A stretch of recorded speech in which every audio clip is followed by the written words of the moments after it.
दोस्तों CSIR council of scientific industrial research में group C की लगभग 43 पोस्ट पर वैकेंसीज आई है।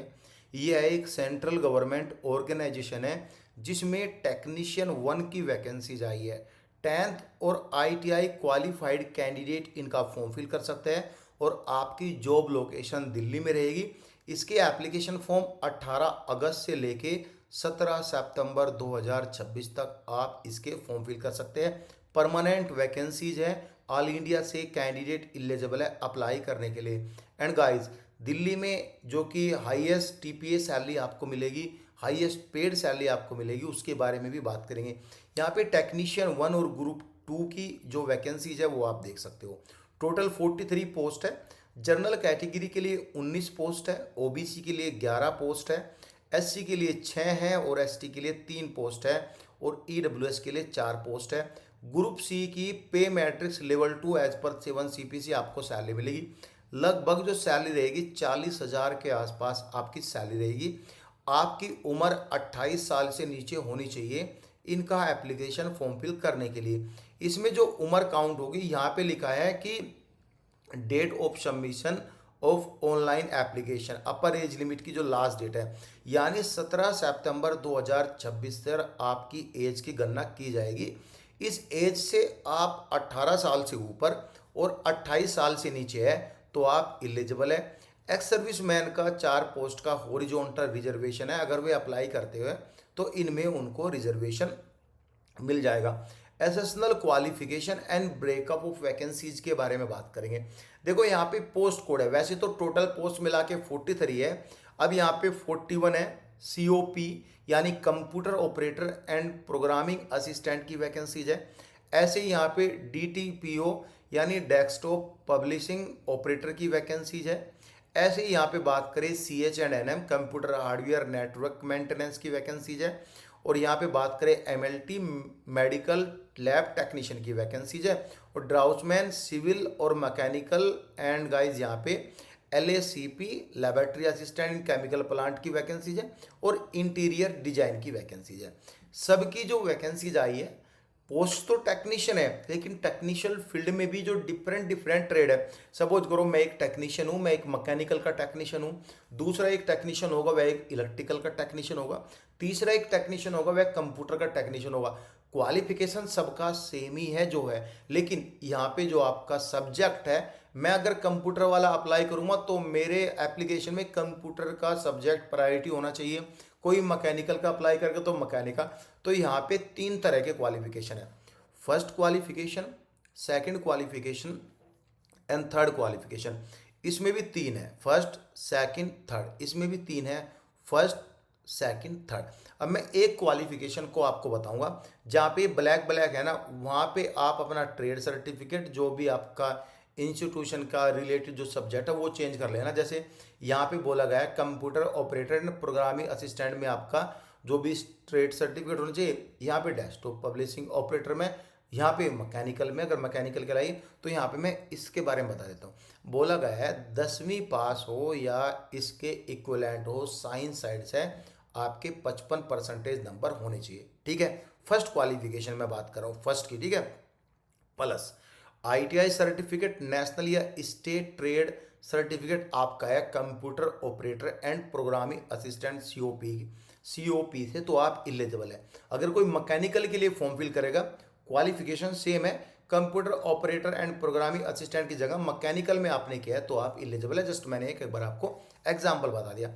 अभी आपका दूसरा क्वालिफिकेशन है, सपोज करो आपने ये नहीं किया, ठीक है, अब आपका क्या क्राइटेरिया होना चाहिए जिससे आप अप्लाई कर सकते हो। ठीक है, यहाँ पे SSC 10th पास यानी कि अगेन 10वीं पास किया है, इक्वलेंट है साइंस साइड से, 55% नंबर है तो आप एलिजिबल है।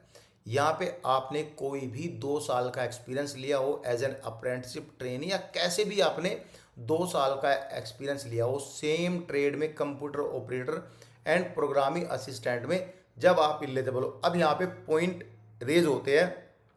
देखो इन दोनों में, इन तीनों में क्या कॉमन है, 10th पास साइंस साइड प्लस के आपका ये फिर 55% नंबर।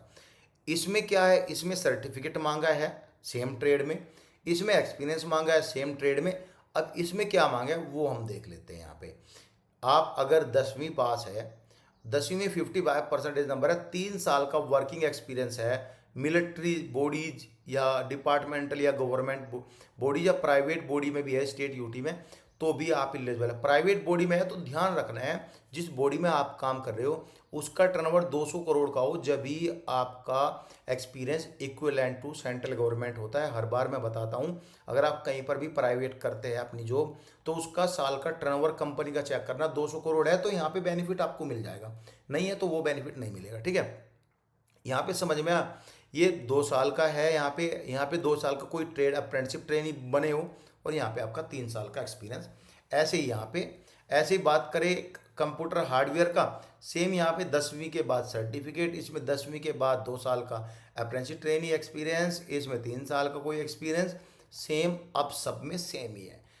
आप क्वालिफिकेशन तो समझ के, अगर डाउट फिर भी रहेगा कमेंट कर देना, पोस्ट को और बता देना, लिख देना कि ये मेरे को क्वालिफिकेशन समझ में नहीं आया, टेक्नीशियन प्लस के सिविल मेरे को क्वालिफिकेशन समझाओ, मैं आपको उसमें बता दूंगा। या फिर आप अपनी जो एलिजिबिलिटी है वो कमेंट में डाल देना, मैं उसमें येस और नो बता दूंगा, हाँ एलिजिबल हो या नहीं हो। ठीक है, वो मैं आपको बता दूंगा। अब आता है यहाँ पे एरिया और वर्क क्वालिफिकेशन, यानी एक्सपीरियंस की जो है, एक्स्ट्रा एक्सपीरियंस कोई मैंडेटरी नहीं है, लास्ट डेट से काउंट किया जाएगा। सूटेबिलिटी ऑफ पीडब्ल्यूबीडी की अपनी सूटेबिलिटी यहाँ पे देख लो कोड वाइज क्या है यहाँ पे sitting, standing, working, bending, lifting, kneeling, ये सब आप यहाँ पे देख लेना। एप्लीकेशन फ़ी आपको 500 रुपये पे करनी है अगर आप जर्नल, ओबीसी और ईडब्ल्यूएस कैंडिडेट है। अगर आप वमेन कैंडिडेट है, एससी और एसटी, पीडब्ल्यूबीडी, एक्स सर्विसमैन है, तो आपको कोई भी पैसा पे नहीं करना है, ये बात आपको याद रखनी है। ठीक है, एज मैंने आपको ऊपर बताया 18 से 28 साल, इन वैकेंसीज की लास्ट डेट से आपकी एज काउंट की जाएगी। इसमें जो है आपको सेंट्रल गवर्नमेंट में एज का कंसेशन मिलेगा। सपोज करो यहाँ पे एज मांगे 28 साल, कितना मांगे 28 साल। अगर आप S T S C candidate हो तो आपको 5+ करना है। ठीक है, एस टी एस सी को 5 साल की छूट, यानी कि आप जो है यहाँ पे 32 साल तक, कितना 32 साल तक आप अप्लाई कर सकते हैं। ठीक है, 5 ऐड कर लो, लेकिन जब मिलेगा जब आपके पास गवर्नमेंट का, सेंट्रल गवर्नमेंट का सर्टिफिकेट हो। अगर आप ओबीसी कैंडिडेट है तो यहाँ पे आप जो है अपना 3 साल का एक्सपीरियंस, यानी 31 साल तक, कितना 31 साल तक आप अप्लाई कर सकते हो। पीडब्ल्यूबीडी यहाँ पे जनरल वाले 28 प्लस के 10, 38 साल तक। बाकी एज पर दी कैटेगरी आप यहाँ पे एज बढ़ा के चलो तो आप इस सिनेरियो में यहाँ पे एलिजिबिलिटी को गेन करेंगे, अपनी एलिजिबिलिटी के अकॉर्डिंग फॉर्म फिल करेंगे। रिजर्वेशन यहाँ पे बताया purely central government permanent job है, ऑलरेडी मैं आपको बता चुका हूँ। अब यहाँ पे मोड ऑफ सिलेक्शन देख लेते हैं। पहला आपका होगा स्क्रीनिंग, यानी आपने सभी डॉक्यूमेंट्स एंड फॉर्म फिल अच्छे से किया है, परसेंटेज आपकी सही है। फिर यहाँ पे ट्रेड टेस्ट के लिए आपको शॉर्ट लिस्टेड किया जाएगा जो कि क्वालिफाइंग नेचर का है। जो भी क्वालिफाइड होगा वह पेपर 1, पेपर 2, पेपर 3 के लिए एलिजिबल होंगे।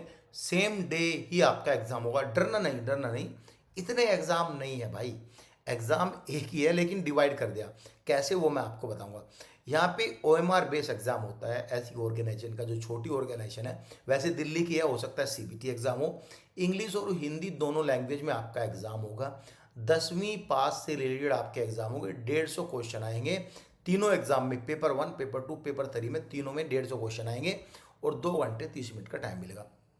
पेपर 1 में क्या है, मेंटल एबिलिटी टेस्ट है, 50 क्वेश्चन है, 100 नंबर का एग्जाम है, कोई नेगेटिव मार्किंग है, जस्ट क्वालिफाइड, इसके नंबर काउंट नहीं किए जाएंगे। पेपर 2 एंड पेपर 3 के नंबर काउंट किए जाएंगे। देखो अगर हम बोले इनको ये एक पेपर भी बना सकते थे, एक पेपर क्यों डिवाइड किया ऐसा पेपर, सोचो आप थोड़ा बहुत, क्यों डिवाइड इसलिए किया, जो कैंडिडेट के इसमें अच्छे नंबर आएंगे वो इनका चेक होगा, इसमें क्वालिफाइड करेंगे उनके चेक होगा। जनरल अवेयरनेस के यहाँ पे 25 क्वेश्चन है, इंग्लिश लैंग्वेज के 25 है, पेपर 3 में ऐसे कंसर्न सब्जेक्ट के 50 क्वेश्चन है। बाकी यहाँ पे देख लो एक क्वेश्चन 3 नंबर का है, 1/3 यहाँ पे नेगेटिव मार्किंग है। बाकी यहाँ पे ये सब है बेनिफिट, वो सभी बेनिफिट आपको मिलेंगे जो एक सेंट्रल गवर्नमेंट के एम्प्लॉय को मिलते हैं। ये नोटिफिकेशन प्लस के एप्लीकेशन लिंक आपको टेलीग्राम में मिल जाएगा।